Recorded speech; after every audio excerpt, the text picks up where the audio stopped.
2 grenades cooking under my heels, but that doesn't stop me throwing plasma in your face. Hello everybody, my name's James. This is XCOM Legends. It's a game that is currently soft launched in a few areas. I'm playing it at the moment via the Philippines. No, I didn't get on a plane, I'm using special methods. And it's a game that's popped up in the gaming sphere because of mild controversy, i.e. people are reacting to it in a very negative way, and I kind of want to talk to you folks about why that might be the case. So what is the game? It is a light, free-to-play RPG with gacha mechanics, much like if you've been floating around the free-to-play space and the mobile world in general for the past few years, or half a decade really, you're familiar with by now. You know this kind of stuff, you've seen this happen before. Take a particular kind of game, release it on mobile, make it a kind of light gacha-y version of it, make it free to play so everyone can get access to it, and off you go. Maybe you get success, maybe you get forgotten in a week. Both are entirely possible. This one's kicked off a little bit of fuss where people are looking at it, and I think it's a lot to do with the kind of game that it is and what they've done to it. So I want to use the example of something like Crash Bandicoot on the Run. Recently, that game came out it was a free-to-play auto runner, and obviously it's an interpretation of a very popular, good, old-fashioned platformer. Do I have a barrier option? I think I might. Is this the barrier thing? Triage. No, I don't need that right now, just fire. And that game, Crash Bandicoot, came out and people were like, it's right, yeah, it's Crash Bandicoot. You're running along, it's a light, fun platformer that's been turned into a light, fun platformer. There is a kind of continuity between those two versions. Yes, the mobile version is free to play and all the rest of it, but there was still enough of that kind of personality, of that charm, the essence of the core game remained, and if you didn't like the free to play stuff, well, you didn't have to play it. It's not a huge deal, is it? With XCOM, they've done the same thing, which is we're going to take what is a very in-depth and quite challenging at times RPG, turn-based RPG, all about tactics and that, and we're going to turn it into a lighter version, something more in line with what you've seen from, I don't know, Star Wars Galaxy of Heroes or a Marvel Contest of Champions or something like that, where it's your squad of 4 or 5 against adding waves, growing waves of enemies that you then get stuck into. I've got special attacks, by the way, I'm just kind of using the base ones at the minute and healing people where necessary. And it's caused ire.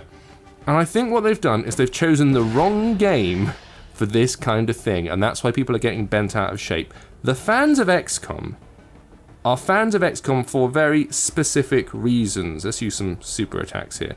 Reasons that are based around what the original game offers. It is a game that is quite unforgiving. If anyone's tried to play them through on, for example, Iron Man mode, where basically if you die, you die, and that's all there is to it, start the entire game over again, it offers a certain level of challenge that appeals to a particular kind of player. And even though the series is now quite well known, it's still not the most mainstream series in the entire world, right? It's not the kind of... Oh, she's shouting at me. You can probably hear this through the microphone this time because I'm recording on Android. It's not the most well-known series in the universe. It's well-known enough if you play games, but it's not a Call of Duty, it's not a Fortnite, it's nothing like that. So it appeals to a niche market who like it because of its particular characteristics. It's somewhat hardcore characteristics. And they've turned it into this. And this is not necessarily what the average XCOM fan is looking for from their XCOM. If it was just another game that hadn't been branded with XCOM, I don't think anyone would be giving it a second look. But the fact that they've taken this kind of game, the XCOM hardcore strategy, and made it something light, something based around gacha mechanics, where yes, you have to get, well, you'll see here, I'll get rewards for winning this particular round. I'll be able to get cards, which are effectively the things you use to make characters. I'll get to fuse them together to make characters stronger, and here we go, look, different currencies and all the usual stuff we're accustomed to seeing here. That stuff is very offensive to a lot of people who consider themselves, and I'm doing air quotes here, hardcore gamers. Let me go back home and show you the menu screen. And if you move within the mobile space, you already know this stuff, and I'm not saying you have to like it. I am not a huge fan of these kind of gacha games. They're not the things that I play when I'm left to my own devices, but I'm also aware of why they exist. The reason they exist is because when you do go in, I'm going to collect my rewards here, and then try to release, for example, a premium game on the App Store or on Google Play, what happens is nobody buys it. and your studio goes bust. And that is a real unfortunate truth of the economics of game design at the moment. People are accustomed to not having to pay for their games at this point. They expect to be able to start playing it for free, they expect ads, they expect to be able to pay to like speed up unlocks if that's what they want to do. I would equip all, but I don't think I've got enough gear here.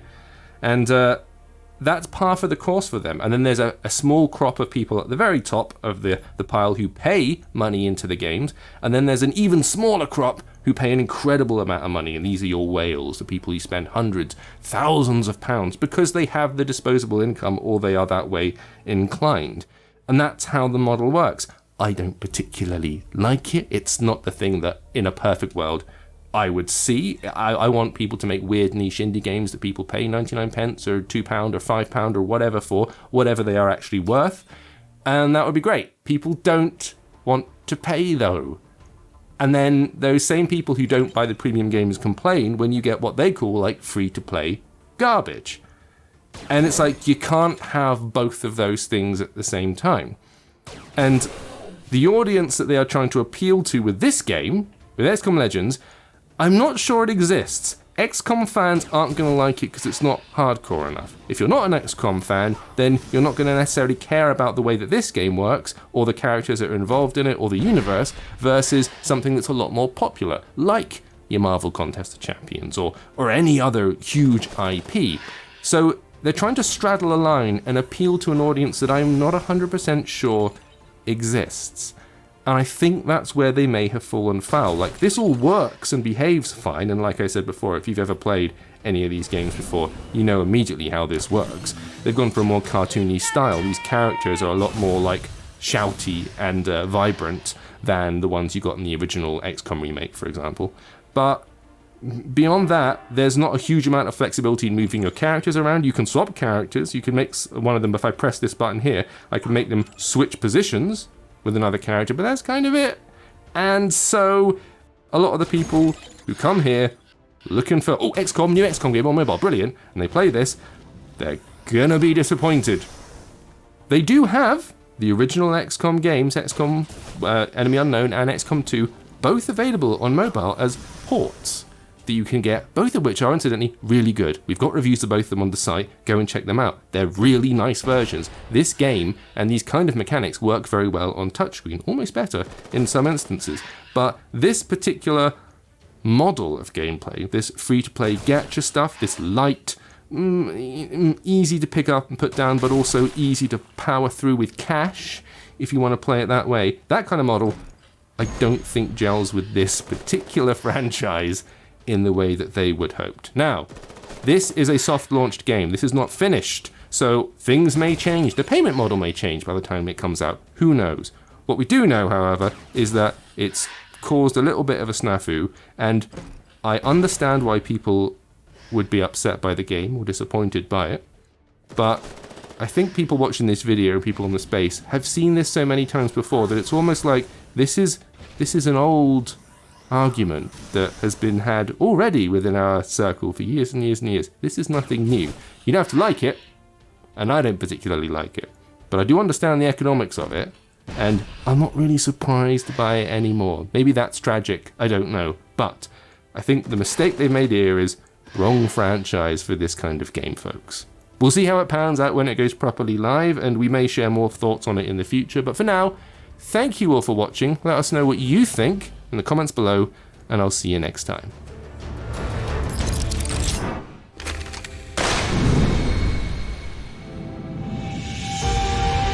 This video is made in association with PUBG Mobile. Discover a futuristic Erangel with cutting-edge vehicles and gear, the new Royale Pass system, and more in the Mission Ignition update. Now available in PUBG Mobile.